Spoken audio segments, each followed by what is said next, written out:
mortgages? Private money mortgages, once again, the banks are not lending. And it's an opportunity for the individual to become the bank. You have the option to loan secured or unsecured. I wouldn't recommend unsecured, but they are. I actually see a few of those transactions come across my desk. Usually it's a close relationship, not a relative, because once again, well, at least not disqualified relatives. I actually see situations maybe where a sibling will receive a loan from an account holder, because keep in mind, in terms of prohibited transaction or disqualified parties, anyone who's on the vertical line of the relationship, yourself, your spouse, parent, grandparent, children, or grandchildren, are prohibited. Anyone who's on that horizontal line of relationship, brothers, sisters, siblings, cousins, aunts, are permissible parties. So you may have a situation where a brother will loan his brother some money or sister some money, and it could be secured or unsecured. You definitely want to, if it's not someone that you know very well, you want to definitely do your due diligence. When I actually grant my loans, most common questions: do you put more emphasis on the borrower or on the property? I put more emphasis on the property, because my loan to value is so low. In the event, worst case scenario, I have to foreclose, I can actually turn around and flip that property and sell it to another wholesaler or an investor, not really dependent upon the market or someone to obtain a loan to purchase the property. I definitely want to pay attention to whether the property is in a declining area. I just don't see any area going to where the property value is going to drop almost overnight to zero or even close to that. So once again, I put more emphasis, part of my due diligence, on the property itself. I felt a little shake in the room. I was thinking, I don't know if I'd want to buy in Turkey, but anyway.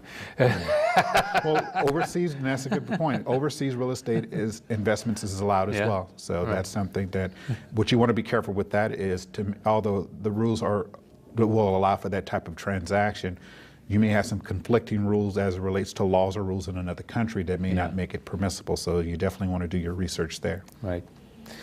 Okay, well, say you want to invest in a business. What kind of co-investment structures are available? You can do a partnership where you can put together private funds in conjunction with retirement funds. Pretty much the same latitude you would have, similar to a TIC. You have a partnership you can put together. For the most part, when it comes to investing in business, it's usually done through a multi-member LLC, especially if there's a partnership. Yeah. So there's a couple of things that I wanted to throw out here. So one is, again, when you have a partnership that you are investing in and it's conducting a business or an LLC, okay, then it's throwing off business income. That means that the income may actually be taxable to the IRA or to the Roth as unrelated business taxable income. That is correct. So it's something to just be aware of. Again, many people think, oh, an IRA doesn't pay any taxes. You know, it just accumulates tax-free or tax-deferred, and it doesn't necessarily work that way.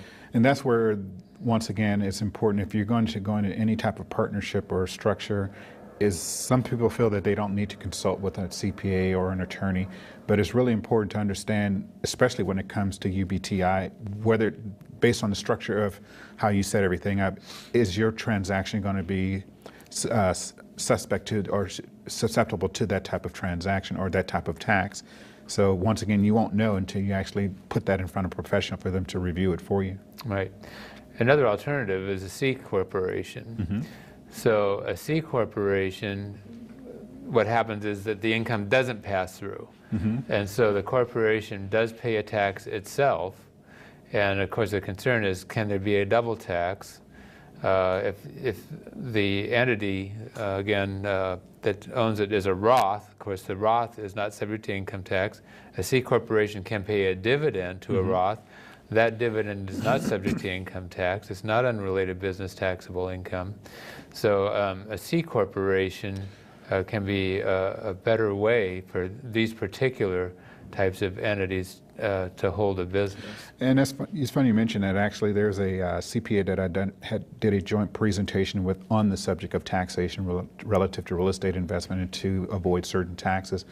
You may have a situation where you have someone's purchasing real estate, buy and hold, buy and flip, and what she has suggested usually is to segregate any income-generating property, say your buys and flips, maybe put those into the C Corp, and your buys and holds for your asset protection into your LLC, which basically may take off the table any type of BTI as well.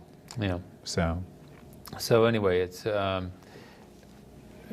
get advice, but there are different structures that can work better in some cases, and so particularly when you're thinking about having a business that you're owning in here, and again, people are looking for, where can I get capital? And in most cases, they don't have it in their bank account; it's in their retirement account, and so so how am I going to get access to that? Another thing, though, to be aware is that IRAs and Roth aren't subject to self-employment tax. So that's a big advantage. When you do have business income, maybe it will pay an income tax, but at least won't have that self-employment tax, which is really a killer. Right. Another new tax, at least that we have scheduled to come up, is this Medicare tax. Now, it's not supposed to become effective until 2013. Right. 3.8%, and it's not an income tax. It's, I guess you'd say, almost it's like an excise tax, but you got your income for a married couple over $250,000, for a single person over $200,000. Investment income like capital gains or dividends and interest are going to be subject to this tax.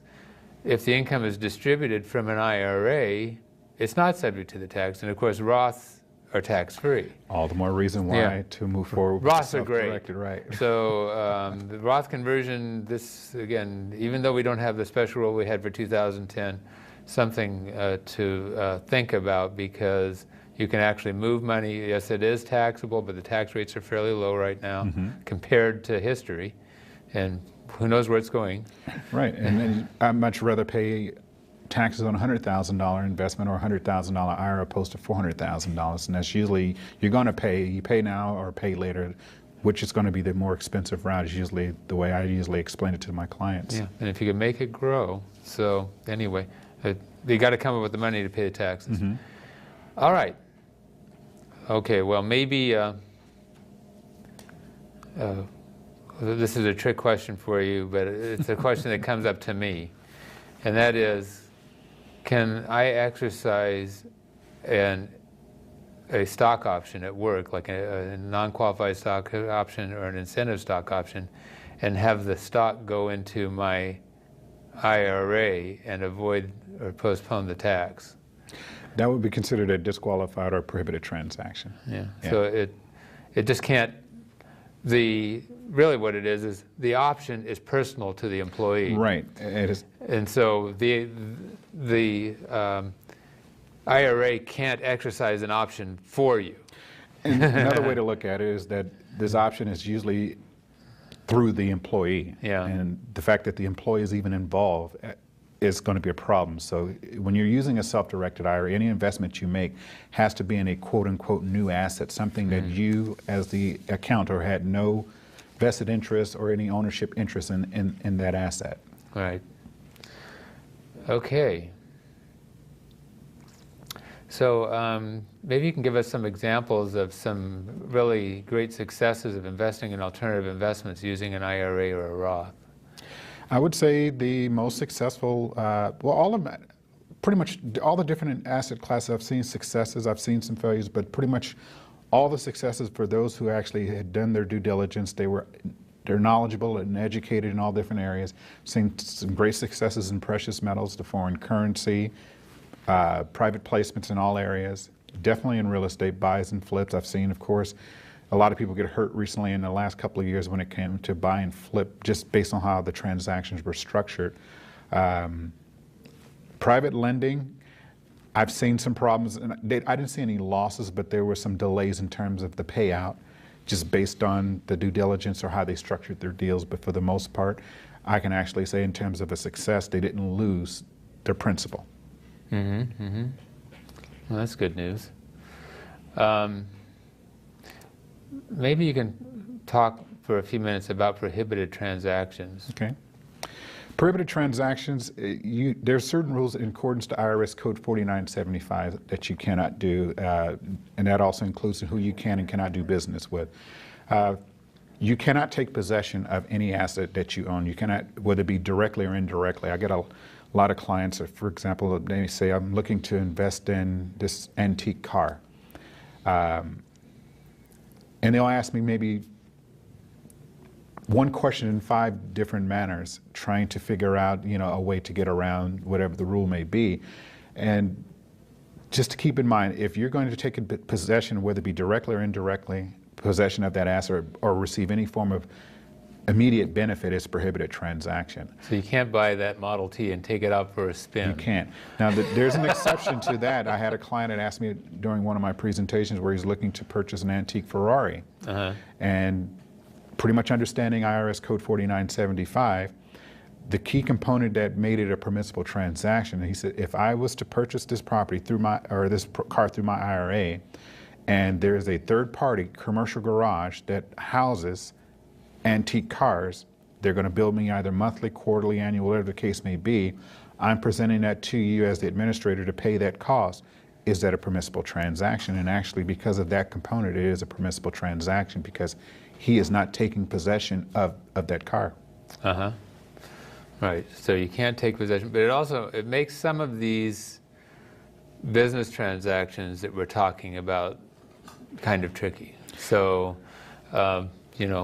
like you've got this corporation and now you're going to be an employee of that corporation. Are you getting the benefit that's going to create a problem? Well, when it comes to that, usually the rule is as long as you as the account holder as well as the individual does not have controlling interest, more than 49% interest in that organization, it's a permissible transaction. I have situations where someone may have a small vested interest in a corporation and they're looking to maybe loan that corporation. As long as they don't have any major decision-making power or more than 49% controlling interest in that corporation or entity, is permissible. Yeah. So it may be, again, that this is going to be an investment that you should do with other people. And Definitely. And sometimes you may have 3 people that are getting together with their IRAs and making investments like this. And that 49% is inclusive of all disqualified parties. So I'll get a situation where, well, what if I own 49% and my wife owned 51%? It's 49% across the board, including all disqualified parties. That includes the spouse. Right. So that's where you got to make sure the numbers are right and that the controlling interest is held by someone who is not a disqualified party.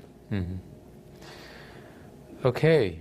Well, we're getting close to finishing up here, so maybe you can throw out some words of wisdom just as we wrap up here. The main thing is there's a lot of opportunities out there.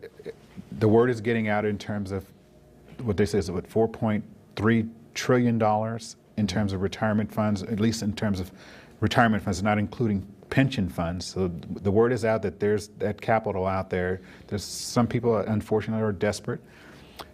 Don't pay so much attention to the numbers. Definitely do your due diligence. Don't cut any corners in terms of hiring the professionals to check out your transactions, as well as the transaction as a whole, to make sure that you are ready to move forward based on this being a sound investment, because there's a lot of scams out there, a lot, and they're preying on the retirement holders for those funds. So just be aware, this is your retirement account that we're talking about. You're going to be depending on these funds someday for when you retire. So folks, we hope that we've given you some food for thought and that you'll maybe do some additional investigation related to this area of investing through your IRA or Roth account. We'll see you next time on Financial Insider Weekly.